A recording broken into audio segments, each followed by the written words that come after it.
Hello, first graders. We are going to work on our last two ways to solve those small problems, the last two of Kelso's choices today. These are also verbal, which means talking. Remember, verbal is talking, nonverbal is non-talking.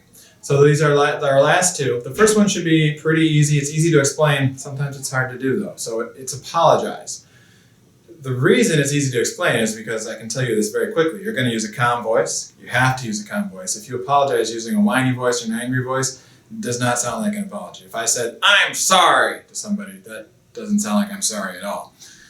So you're going to use a calm voice. You're going to say, "I'm sorry" is the first part. The second part, you're going to say what you're sorry for. I do hear lots of boys and girls do a good job of saying "I'm sorry" to people, but I really want you guys to get in the habit of not just saying "I'm sorry," but say what you are sorry for, what you are sorry about. So if I was talking when someone by me was trying to do their work and they said, "Mr. Kramer, can you please stop?" If I was going to apologize, I would say, one, "I'm sorry," in a calm voice, and then I would say, "What for?" For talking while you were trying to do your work, or "I'm sorry, I was making so much noise." So pretty easy to explain, right? The thing is, it's kind of hard to apologize sometimes. It's hard for all of us, grown-ups too, to admit sometimes when we did something wrong. We tend to get defensive and we want to argue why we didn't really do anything wrong or it wasn't that big of a deal. But the best way, if we do something wrong that we're not supposed to, whether it's an accident, which happens a lot, we do something we're not supposed to by accident, or we knock something over by accident or something like that, or sometimes we're just in a bad mood and we do something we're not supposed to do on purpose, and we kind of already know we're breaking a rule, but we do it anyway. It happens. That's another time. It's hard to admit that we did that, but the best way to make that problem go away is just to apologize right away. Calm voice, "I'm sorry for," and you say whatever you're sorry for. It takes a little bit of courage to apologize when we do something wrong. So I know a lot of boys and girls here at the school, I know you guys at home are very brave. So I want you to get in the habit of when you do something wrong, again, whether it's an accident or maybe you did something you weren't supposed to do and you kind of knew you were doing something wrong, you need to apologize for it. "I'm sorry for," whatever it is. So easy to explain, easy to say, but sometimes kind of hard to do. So I hope you guys practice that. It's a great way to, if you bothered somebody or did something wrong, to make a small problem go away by apologizing right away. The second one we're going to talk about is the hardest one, and that's why I always save it for last. It's talk it out, and hopefully you guys remember this from last year. It is the hardest one, and I'll explain why in a second, but the cool thing about talk it out is you can use it for any small problem. My favorite one, ignore, can't use for everything. Make a deal doesn't always work for everything. Walk away definitely doesn't work for everything. So apologize, it only works if you've done something wrong. So talk it out works for any small problem you have. But here's why it's so hard. And boys and girls, there's two parts of it again.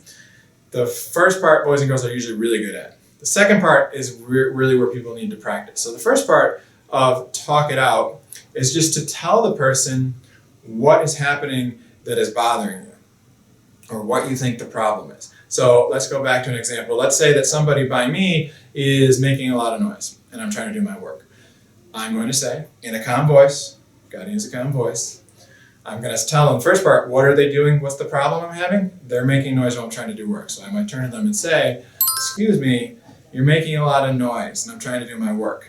That's only the first half of it. The second half of talk it out is to tell the person what I would like them to do.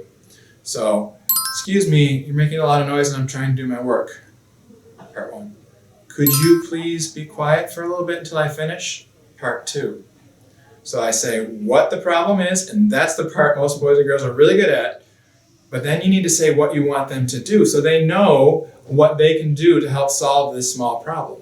Let's try another one. Let's say that you were going to play a game, and when you go to get the game, somebody else is already playing it. So I could use talk it out for that. I could use go to another game, or share and take turns or make a deal.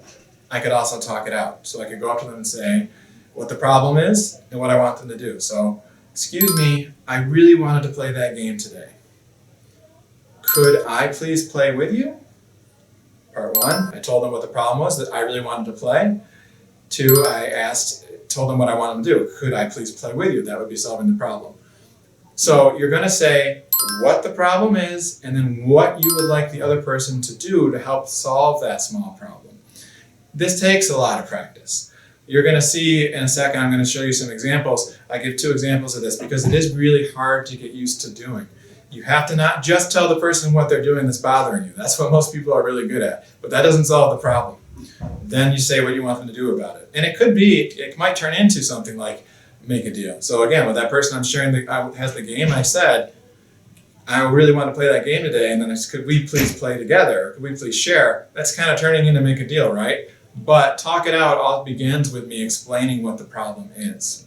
So explain the problem, then tell the person what you would like them to do to help solve the problem. 2 parts.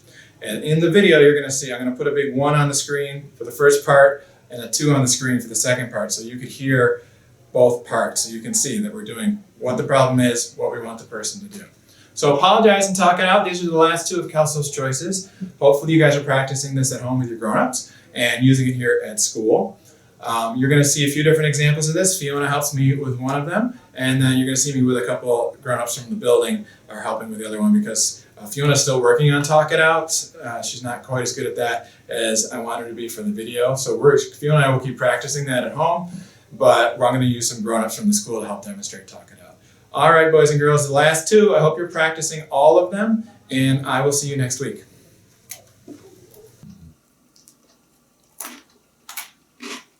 These are so good. It's like such a great snack to have while I'm watching TV.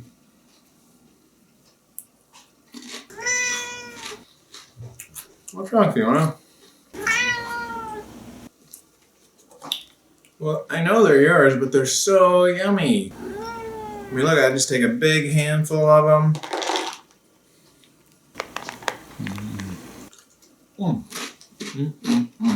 It's all good. Okay, I mean, yes, I did buy these for you and Logan, not just for me. So, I'm sorry. You're right, Fiona, that was not using a calm voice.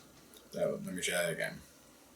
I did buy these for you guys, so I'm sorry that I'm eating your cat treats. They're just so yummy, but I'll put them away and I will go get some human treats. I'm sorry. Okay, thanks.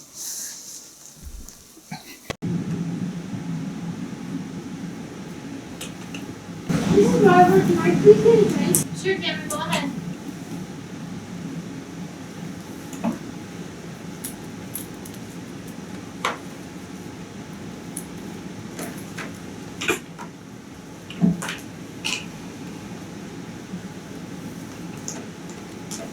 Mr. Kramer, I was already playing that game. Can you please give it back? Can I play it tomorrow? Yeah, sure. All right, I'm sorry. It's okay. It's just such a cool game. Yeah, I know.